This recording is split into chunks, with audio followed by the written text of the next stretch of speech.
Hello बच्चों, इससे पहले हमने 3 पार्ट्स कर लिए हैं। ये हमारा जो चैप्टर चल रहा है लाइंस एंड एंगल्स।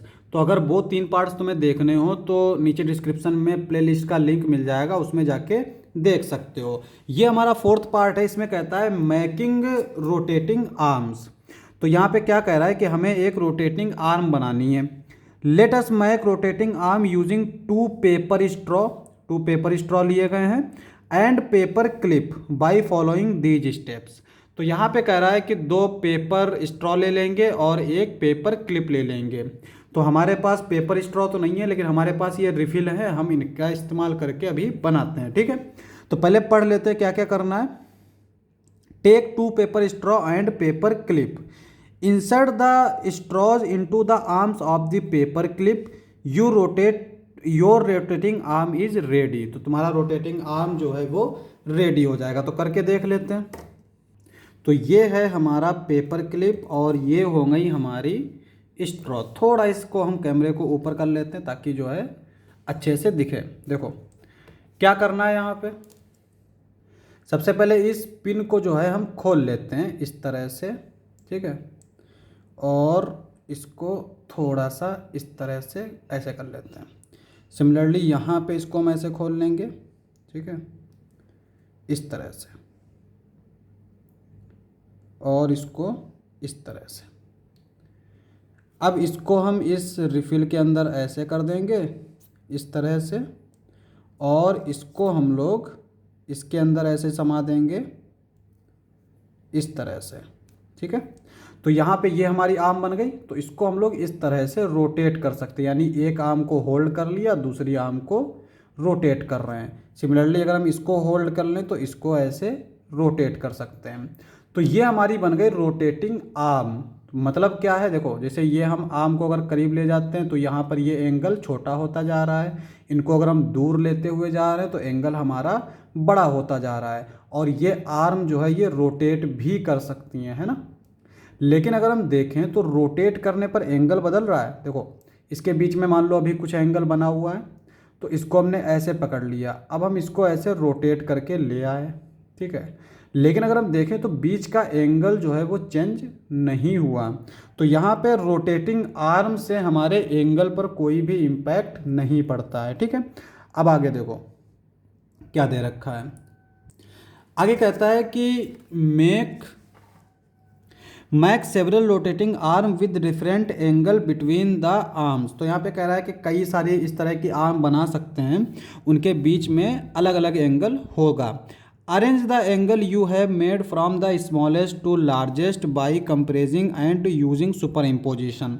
तो यहाँ पे हमसे कह रहा है कि उन एंगल्स को अरेंज करो छोटे एंगल से लेकर बड़े एंगल तक, वो भी सुपर इम्पोजिशन से। सुपर इम्पोजिशन क्या होता है कि एक आर्म को दूसरी आर्म के ऊपर रख के और उसको कंपेयर करते हैं कि किसका मुंह जो है वो कम खुला है, किसका मुंह ज़्यादा खुला है। आगे देखो क्या कहता है। Passing throw a slit, collect a number of rotating arm with different angles, do not rotate any of rotating arm during this activity. तो यहाँ पे कह रहा है कि सेवरल यानी कई सारे हम जो है रोटेटिंग आर्म्स वाले एंगल को कनेक्ट करेंगे, लेकिन उनकी आर्म को रोटेट नहीं करना है इस एक्टिविटी में। तो एक्टिविटी क्या है देखो, कह रहा है कि take a cardboard and make an angle shaped slit as shows below by tracing and cutting out the shape of one of the rotating arms. तो यहाँ पे एक कार्डबोर्ड लिया गया, उसके अंदर ये जो है एंगल शेप स्लिट बनाया गया है। उसके बाद में कहता है कि आगे देखो, नाउ सफल and mix up all rotating arm, can you identify which of the rotating arm will pass through the slit. तो यहाँ पे जो रोटेटिंग आर्म्स हैं उनको सफल किया। सफल मतलब रैंडमली हमने कोई उठा ली, और उसके बाद में हमने इसमें से चेक किया कि कौन सी आर्म जो है वो इस स्लिट में क्रॉस करके यानी पूरी तरीके से जा रही है। ठीक है, आगे कहता है the correct one can be found by placing each of the rotating arm over the slit, let us do this for some of rotating arms. तो देखो कैसे किया गया है। एक आर्म को रख दिया गया है, दूसरी आर्म को इसमें ऐसे, देखो एक कार्डबोर्ड है उसमें ये शेप बना हुआ है। तो कैसे किया गया है, मान लो कार्डबोर्ड हमने ऐसे रख रखा है, तो उसमें ये वाली आर्म को इस तरह से अंदर ले गए, इसको फिर नीचे दबा रहे हैं। अगर ये पूरी तरीके से अंदर चला गया तो वो साइज़ का है, और अगर नहीं जा पाया तो वो उस साइज़ का नहीं है। तो यहाँ पे हम देख सकते हैं कि पहला वाला ये यहीं पे रुक गया, इसका मतलब ये साइज़ का नहीं है। यहाँ पे हम देख सकते हैं इसने इस तरह से उठा लिया, यानी लेके जा रहे हैं, और फिर यहाँ पर ये पूरी तरीके से फिट हो गया। क्या दे रखा है, slit angle is greater than the arms angle. तो यहाँ पे ये जो स्लिट एंगल है वो आर्म एंगल से बड़ा है। तो बड़ा है तभी तो नहीं जा पा रहा है, अगर छोटा होता चला जाता, छोटा नहीं इक्वल होता तभी जाएगा, अगर बड़ा होगा तब भी नहीं जाएगा, छोटा होगा तब भी नहीं जाएगा। Slit angle is less than the arm angle. तो यहाँ पे ये जो आर्म एंगल है ये हमारा ग्रेटर है, जबकि ये वाला जो है वो छोटा है। जाहिर है अगर हम देखें तो ये वाला कम अमाउंट में खुला हुआ है, ये ज़्यादा अमाउंट में खुला हुआ है। आगे दे रखा है slit angle is equal to the arm angle, the arm will be goes through this slit. तो यहाँ पे ये जो स्लिट एंगल है, यानी जो कार्डबोर्ड में एंगल बना है और हमने जो आर्म एंगल बनाया है वो दोनों सेम है, इसलिए ये इसके अंदर से पास आउट हो गया। ठीक है, only the pair of rotating arm where the angle is equal to that of the slit passing through the slit. Note that the possibility of passing through the slit depends upon only one the angle between the rotating arm and not on the other length as long as they are shorter than the length of slit। अब सुनो, यहाँ पे कह रहा है कि जो slit बनाई है, अगर आर्म जो है वो हमारी बड़ी होगी, मान लो इसकी आर्म तो ये छोटी है, छोटी आर्म तो चली जाएगी, लेकिन अगर ये आर्म की लेंथ इस स्लिट से बड़ी हुई, यानी मान लो ये जो आर्म थी ये इतनी लंबी हो यहाँ तक, तब तो पास नहीं हो पाएगी। तो आर्म अगर हमें पास कराना है, यानी ये जो आर्म्ड एंगल है अगर वो हम स्लिट एंगल से पास कराना है, तो सिर्फ इक्वल होना काफ़ी नहीं है कि अगर एंगल इक्वल है तो पास हो गया, उसकी आर्म जो है वो स्लिट आर्म से छोटी भी होनी चाहिए। ठीक है, यानी इक्वल हो सकती है या फिर छोटी होनी चाहिए। तो यही चीज़ हमसे ये बोल रहा है। तो यहाँ पे कह रहा है कि स्लिट जो एंगल है ये हमारी आर्म के एंगल पर डिपेंड कर रहा है, ना कि उसके साइज पे। साइज में भी मैटर करता है कि वो छोटा हो या फिर इक्वल हो। ठीक है, तो ये चीज़ हमारी ये हो गई कंपैरिजन। अब आते हैं हम लोग नेक्स्ट। तो नेक्स्ट हमारा क्या दे रखा है, देखो नेक्स्ट दे रखा है चैलेंज रिड्यूस द एंगल। तो इस बच्चे ने, इस लड़की को अपनी बहन से कहा कि इस एंगल को छोटा करके दिखाओ। एंगल रिड्यूस, यानी इसने क्या किया, कैंची से इसकी आर्म को काट दिया और कह रही है कि एंगल रिड्यूस। तो ये हंसने लगा, ये कहने लगा the angle is still the same. तो यहाँ पे कह रहा है कि ये एंगल अभी भी सेम है। ठीक है, मतलब ये हुआ कि इसकी आर्म अगर कोई काट भी दे तब भी एंगल हमारा सेम रहेगा, यानी जितना ये एंगल है उतना ही ये एंगल है, क्योंकि एंगल जो है वो आर्म की साइज पे डिपेंड नहीं करता है। ठीक है, अब आते हैं हम लोग नेक्स्ट टॉपिक। तो नेक्स्ट टॉपिक है हमारा special types of angles. Special type angle की बात कर रहा है। Let us go back to the Vidya's notebook. तो जो हमने शुरू में देखा था, जब स्टार्ट किया था, उसमें विद्या ने जो है एक नोटबुक खोली थी। पहले थोड़ी कम खोली, फिर और खोली, फिर इस तरह से केस 6 तक थे। ठीक है, and observe her opening the cover of book in different sceneries. She makes a full term of the cover when she has to write while holding the book in her hand. तो यहाँ पे विद्या क्या करती है, अपने book के cover को पूरी तरीके से, यानी खोलते खोलते इस तरह से कंप्लीटली पलट लेती है। जैसे क्लास में बच्चे लिखते हैं ना, पूरी कवर को पलट के फिर हाथ में पकड़ के फिर लिखते हैं। She makes a half turn of the cover when she has to open it on her table. तो अगर हाथ में पकड़ेगा तो क्या करेगा, उसको खोल के पूरी तरीके से डबल कर लेगा, लेकिन अगर उसे टेबल पे रखनी है विद्या को, तो वो क्या करेगी, पूरा हाफ खोलेगी, है ना, पूरा नहीं खोलेगी, हाफ, यानी उस बुक को इस तरह से हाफ खोल देगी। Observe the arm of the angle formed, they lie in a straight line, such angle is called straight angle. समझो, यहाँ पे इस अगर एंगल की बात करें तो ये वर्टेक्स है, एक हमारी ये आर्म है और एक हमारी ये आर्म है। तो अगर हम इसको देखें तो ये एक लाइन की तरह से है ना, स्ट्रेट लाइन, स्ट्रेट लाइन की तरह से है, इसीलिए इस एंगल को हम लोग बोलेंगे स्ट्रेट एंगल। तो इस एंगल का नाम है straight angle. Let us consider a straight angle A O B, इस एंगल को स्ट्रेट एंगल बोलेंगे। Observe that any ray O C divide it into two angles, angle A O C and angle C O B.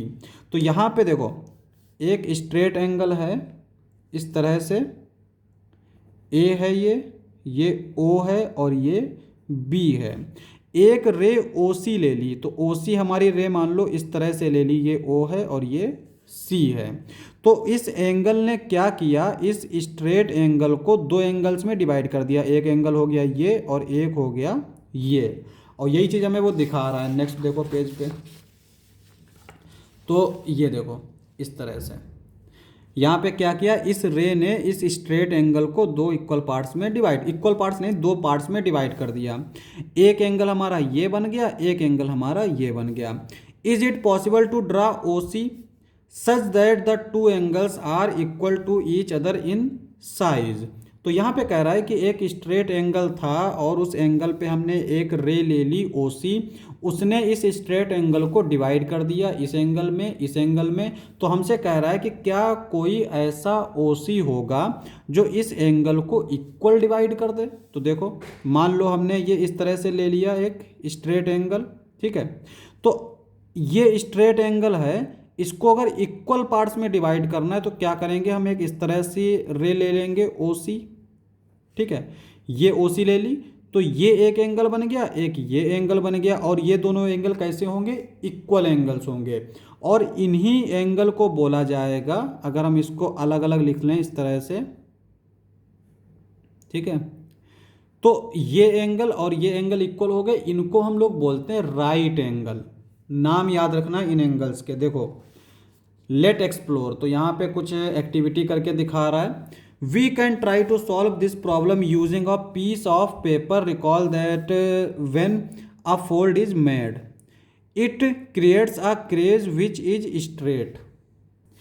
आगे कहता है take a rectangular piece of paper and on one of its side mark the straight angle A O. एक piece of paper लेना है इस तरह से, और इसकी एक साइड पे कहीं पे पॉइंट ओ मार्क कर देंगे और एक जगह पर ए और एक जगह पर बी। आगे कहता है कि A O B by folding try it to get a line crease, यानी इसको हम लोग फोल्ड करेंगे फिर, ठीक है, पहले मार्क किया फिर उसके बाद में फोल्ड किया। तो मान लो ये हमारा कुछ इस तरह से पेपर था, इसने इसको ए मार्क किया, इसको ओ मार्क किया और इसको बी मार्क किया, फिर ये इसको फोल्ड कर रहा है, और जब फोल्ड कर रहा है तो वो कहाँ से फोल्ड कर रहा है, ओ पॉइंट से, ठीक है। तो जब फोल्ड करेंगे तो हमारा कुछ इस तरह का एंगल बन जाएगा। आगे देखो क्या कहता है, try to get a line crease passing through O, ठीक है, एक हम लोग लाइन यानी क्रेज, क्रेज मतलब ये मोड़, यानी ये एक line that divides angle A O B into two equal parts, how can it be done. तो यहाँ पे कह रहा है कि इसको फोल्ड किया, फोल्ड करने के बाद हमने इसको इक्वल पार्ट्स में डिवाइड कर दिया। Fold the paper such that O B overlap O A, observe the crease and the two angles formed. तो यहाँ पे समझो क्या कर रहा है, देखो ये हमने एक पॉइंट ए लिया, ये ओ लिया और ये बी पॉइंट लिया। अब इसको यहाँ से फोल्ड कर लेते, तो हम इसको फोल्ड कर रहे हैं इस तरह से, ये हमने फोल्ड कर लिया, ठीक है। अब जब हमने फोल्ड कर लिया तो यहाँ पे ये क्रेज बन गई, यानी एक लाइन सी पड़ गई, ठीक है। तो यहाँ पे जो लाइन पड़ी वो हमारी कुछ इस तरह की है, हो सकता है ना दिख रहा हो, तो ये इस तरह की लाइन है। और ये हमने जो मार्क किया था, अगर हम इसको देखें तो ये हमारा कुछ इस तरह से, ये हमारी एक साइड है, तो साइड हमारी कुछ खास नज़र नहीं आ रही, इसलिए हमने इसको इस तरह से लिख दिया। अब यहाँ पे ये जो क्रीज थी, ये हमारा टोटल एंगल कितना था, स्ट्रेट एंगल था, और ये जो क्रीज है ना, ये इस एंगल को दो इक्वल पार्ट्स में डिवाइड कर रही है, यानी एक ये पार्ट है और एक ये पार्ट है। तो इस क्रीज ने जो है, ये जो लाइन पड़ी है फोल्ड करने के बाद, इसने इस एंगल को, स्ट्रेट एंगल को टू इक्वल पार्ट्स में डिवाइड कर दिया। यही चीज़ इसने यहाँ पे एक्टिविटी में हमें कराई है। अब आते हैं हम लोग नेक्स्ट। तो नेक्स्ट हमारा क्या दे रखा है, justify why the two angles are equal. तो यहाँ पे कह रहा है कि जस्टिफाई करो कि दोनों एंगल इक्वल क्यों है। Is there a way to superimpose and check, क्या यहाँ पर कोई तरीका है सुपर इम्पोज करने का जिससे हम चेक कर सकें कि ये इक्वल हैं। Can this super imposition be done by folding, क्या ये फोल्डिंग मतलब पेपर को फोल्ड करके सुपर इम्पोजिशन किया जा सकता है। Each of these equal angles formed are called right angles, so a straight angle contains two right angle. तो यहाँ पे कहता है कि जो फोल्ड किया, फोल्ड करने पर जो हमें इक्वल एंगल मिला वो हमारा क्या होता है, राइट एंगल। तो एक स्ट्रेट एंगल में दो राइट एंगल होते हैं, नाम है इनके एंगल, राइट एंगल और स्ट्रेट एंगल। यानी ये हमने जो एंगल देखा था ये एक स्ट्रेट एंगल है, एक स्ट्रेट एंगल है। तो जब हमने इसको फोल्ड किया तो जो क्रीज बनी इसने दो एंगल बना दिए, एक ये और एक ये, दोनों इक्वल होंगे और दोनों क्या होंगे, राइट एंगल होंगे। तो एक स्ट्रेट एंगल में दो राइट एंगल बन जाते हैं। अब यहाँ पे कुछ फिगर दे रखा है, why shouldn't you argue with a 90 degree angle. तो यहाँ पे कह रहा है कि तुम 90 डिग्री एंगल से आर्ग्यू क्यों नहीं कर रहे हो। Because they are always right, क्योंकि वो जो है हमेशा राइट होते हैं। यहाँ पे इसने एक जोक बनाया कि जो 90 डिग्री एंगल होता है वे राइट एंगल कहे जाते हैं, तो वो हमेशा राइट है, इसीलिए ये जो है आर्ग्यू नहीं कर रहा है। तो यहाँ पे हम देख सकते हैं ये हमारा 90 डिग्री से छोटा है, ये हमारा 90 डिग्री से बड़ा है और ये हमारा 90 डिग्री ही है, और इसी को हम राइट एंगल बोलते हैं। यहाँ पे देखो, if a straight angle is formed by half of a full turn, how much of full turn will form a right angle. तो देखो कोई भी बुक जो है ना, जब बच्चे जैसे यहाँ पे हमें एक फिगर दे रखा था, और जैसे ये देखो, ये जो है ना दिव्या ने क्या किया, इस बुक के कवर को खोला और पूरा खोल दिया। तो ये पूरा खोल दिया ना, और यहाँ पे इस बुक को इसने आधा खोला। तो यहाँ पे कह रहा है कि अगर आधा खोला है तो ये स्ट्रेट एंगल बना है, और एक स्ट्रेट एंगल में दो राइट एंगल हैं, दो राइट एंगल हैं। तो अगर ये इसने पूरा खोल दिया तो कितने राइट एंगल होंगे, ये चीज़ हमसे कह रहा है। देखो, if straight angle formed by half of full turn, how much of the full turn will form a right angle. तो अगर स्ट्रेट एंगल में दो राइट एंगल हैं तो फुल में कितने होंगे, फोर राइट एंगल्स होंगे। Observe that a right angle resemble the shape of L, an angle is right angle only if it's exactly half of straight line, two lines that meet at right angles are called perpendicular lines. तो दो line जो है ना अगर right angle पर मिल रही हैं तो इन लाइंस को हम लोग बोलते हैं परपेंडिकुलर लाइंस। ठीक है, तो याद रखेंगे कितने टर्म हमने सीख लिए, एक तो स्ट्रेट एंगल, स्ट्रेट, स्ट्रेट हम लोग बोलते हैं ना कभी कभी बातों में कि स्ट्रेट चले जाओ यानी सीधे चले जाओ। तो कुल मिला के ये है, इस तरह से याद रखेंगे कि जो सीधी लाइन होगी इसके ऊपर जो एंगल बनेगा वो हमारा क्या होगा, स्ट्रेट एंगल होगा। और एक स्ट्रेट एंगल में इक्वल एंगल जो बनते हैं वो हमारे क्या होते हैं, राइट एंगल। इक्वल बनेंगे तो राइट एंगल।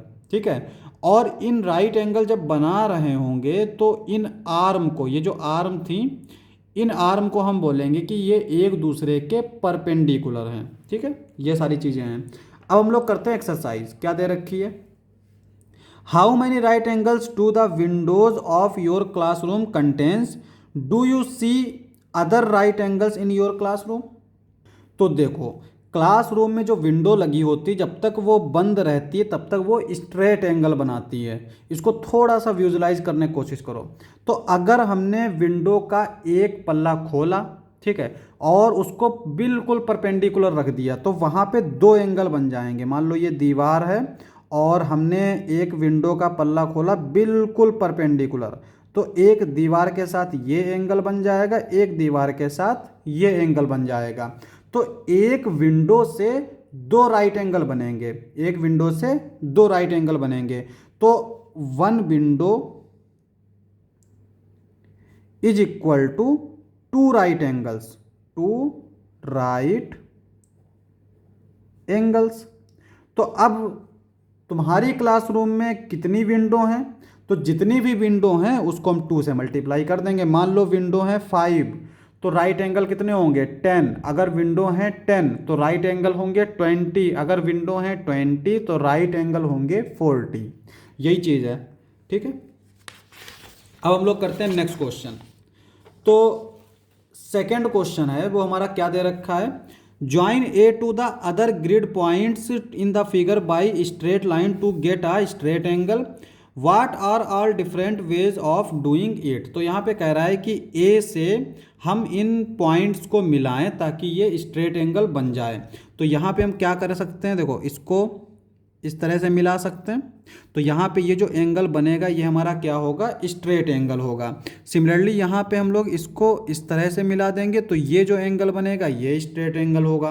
तो यहाँ पे हम लोग इस तरह से कर सकते हैं, इसके अलावा कोई भी तरीका नहीं, क्योंकि अगर हमने कहीं और पॉइंट को पास लेकर गए तो ये जो है स्ट्रेट एंगल नहीं रह जाएगा।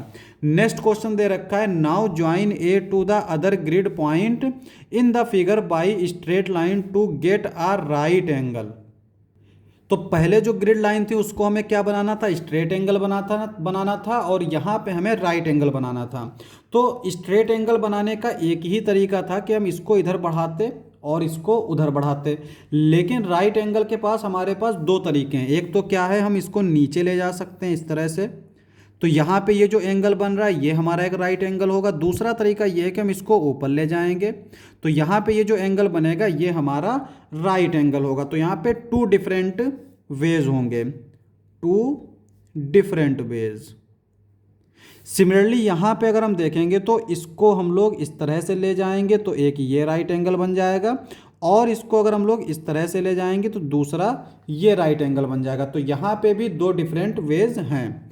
आगे कहता है, यहाँ पे हिंट दे रखा है, extend the line further as shown in figure below to get a right angle at A, we need to draw a line through it that divides the straight angle C A B.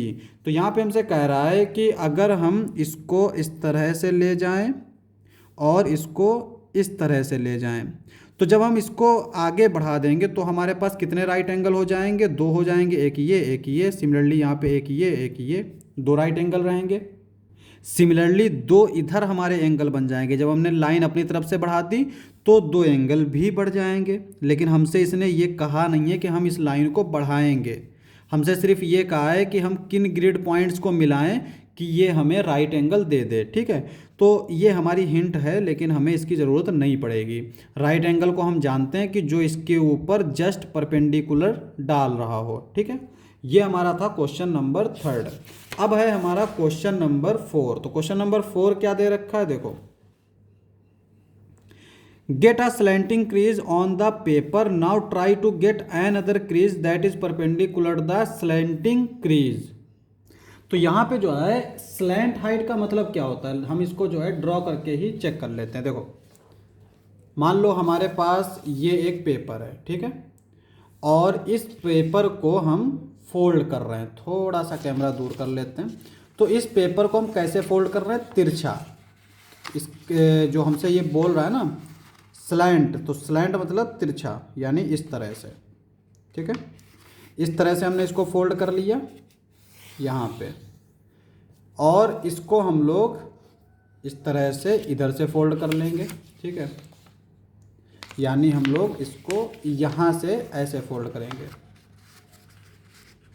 इस तरह से। तो ये हमने fold कर लिया 2 तरह से। अब यहाँ पे जब हम इसको फोल्ड कर रहे हैं और इसको जब हम ओपन करेंगे तो यहाँ पे हमें कुछ एंगल्स मिलेंगे, कुछ क्रीज मिलेंगी। तो देखो क्या है क्रीज, एक तो ये हमारी कुछ इस तरह से, ठीक है, दूसरी हमारी ये कुछ इस तरह से। तो यहाँ पे अगर हम देखें तो कितने एंगल हमें मिल जाएंगे, देखो ये सारे जो हैं ये क्या होंगे, हमारे राइट एंगल होंगे। एक ये एंगल होगा, एक ये एंगल होगा, एक ये और एक ये। तो हमें कितने राइट एंगल्स मिलेंगे, we will get 4 right angles, 4 right angles. तो हमें 4 राइट एंगल मिल जाएंगे। तो पहला वाला जो क्वेश्चन था वो हमारा क्या था, यही था कि कितने एंगल मिलेंगे और ये एंगल जो है वो क्यों बन रहे हैं। ये हमारे जो क्वेश्चन का आंसर है ना, वो हमारा क्या हो जाएगा, देखो। तो यहाँ पे कह रहा है कि कितने एंगल हम लोग रख रहे हैं, यहाँ पे हमारे पास 4 एंगल्स मिलेंगे। आगे क्वेश्चन में कहता है कि justify why the angle are exactly right angle. तो इसका आंसर हो जाएगा because if we fold the paper to create crease. अगर हम पेपर को फोल्ड कर रहे हैं क्रीज बनाने के लिए, तो that is perpendicular to the first, और वो क्रीज क्या हो, दूसरे के ऊपर परपेंडिकुलर हो। The two crease intersect at are right angle. तो जब हम इसको इस तरह से देखो, ये ना इसको इसकी इस साइड को इसके परपेंडिकुलर बिल्कुल ओवरलैप करा दें। सिमिलरली यहाँ पे इसको अगर हम इस तरह से ओवरलैप करा रहे हैं, तो यहाँ पे जो क्रीज बन रही हैं ये एक दूसरे के परपेंडिकुलर बन रही हैं और इक्वल पार्ट्स में इंटरसेक्ट कर रही हैं। तो ये इक्वल पार्ट्स में इंटरसेक्ट कर रही हैं, इसलिए ये राइट एंगल बना रही हैं।